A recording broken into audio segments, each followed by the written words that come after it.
teacher Vivian, and today we are going to be reading this story. Wow, look at all the stuff on that cover.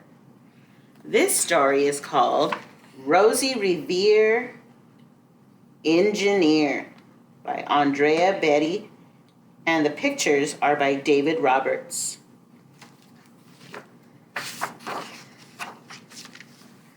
This is the story of Rosie Revere, who dreamed of becoming a great engineer.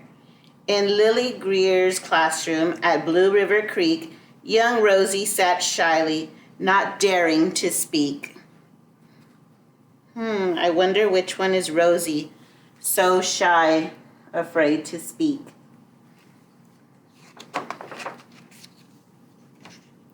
But when no one saw her, she peeked in the trash for treasures to add to her engineer stash.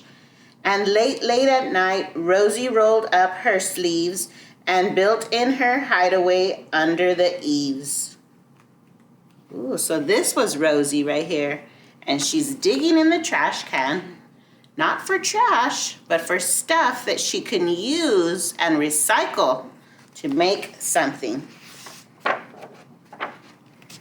Alone in her attic, the moon high above, dear Rosie made gadgets and gizmos she loved.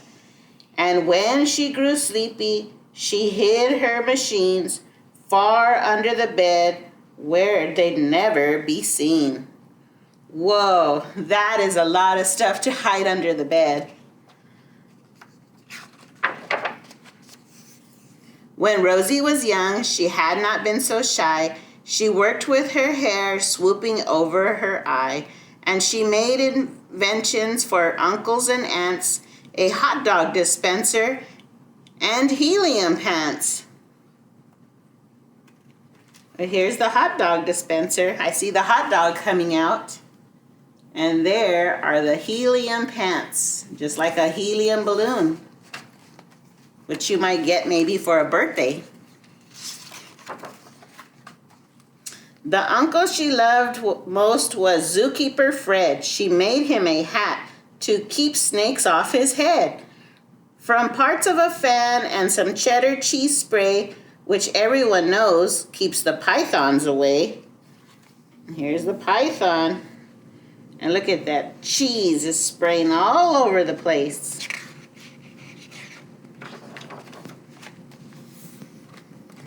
And when it was finished, young Rosie was proud, but Fred slapped his knee and chuckled out loud. Ah ha ha ha! Yes, he laughed so hard. He laughed till he wheezed and his eyes filled with tears, all to the horror of Rosie Revere, who stood there embarrassed, perplexed, and dismayed. She looked at the cheese hat and then looked away. Wait, I love it, Fred hooted. Oh, truly I do. But Rosie Revere knew that could not be true. She stuck the cheese hat on the back of her shelf, and after that day kept her dreams to herself. I wonder how that made her feel when he laughed at something she made. Maybe a little sad, huh? That's why she hid her stuff. And that's how it went until one autumn day, her oldest relation showed up for the stay. Her great-great-aunt Rose was a true dynamo who worked building airplanes a long time ago. She told Rosie tales of the things she had done and the goals she had checked off her list, one by one. She gave a sad smile as she looked to the sky. The only thrill left on my list is to fly. But time never lingers as long as it seems. I'll chalk that one up to an old lady's dreams, said her aunt. This is when she was younger. She used to work on the airplanes. Rosie looks happy to see her. She looks like she's smiling.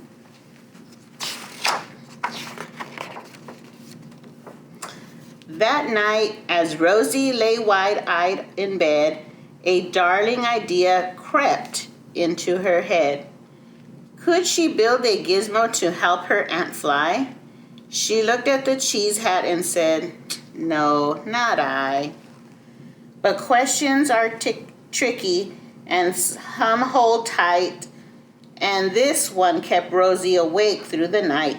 So when dawn approached and the red streaks lit the sky, young Rosie knew just how to make her ant fly.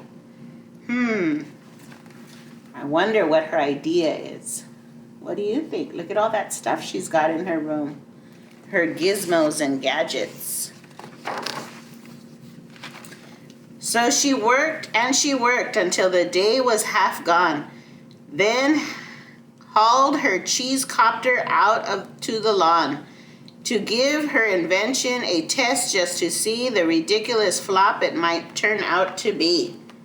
Ooh, so she invented it and now she's testing it. Just like when we have an idea and we think about something and then we have to test that idea to see if it works. Strapped into the cockpit, she flipped on the switch. The hallowed cheese copter shuddered and twitched.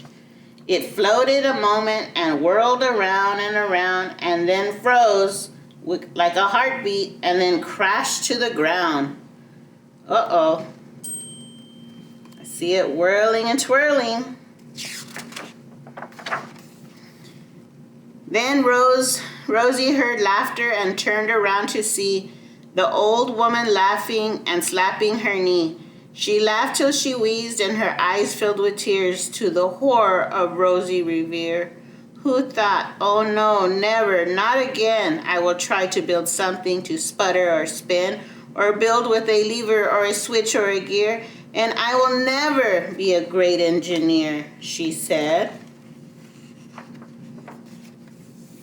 She turned around to leave, but then Great Aunt Rose grabbed hold of young Rosie and pulled her in close and hugged her and kissed her and started to cry.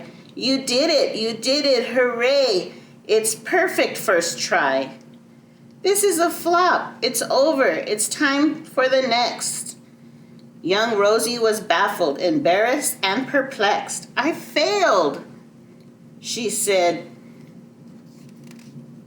"Rose, it's just the first start." "But it's made of trash. Didn't you see? The cheese copter crashed." "Yes," said her great aunt. "It crashed, that is true. But first, just what it needed to do. Before it crashed, Rosie, before that, it flew." "Your brilliant first flop was a ragging success. Come on, let's get busy and on to the next." She handed a notebook to Rosie Revere, who smiled at her aunt as it all became clear. Life may have its failures, but this was not. The only true failure can come if you quit and don't try at all. Look at all her ideas. Look at all those things she's drawing in her notebook. I see a balloon and different kinds of airplanes.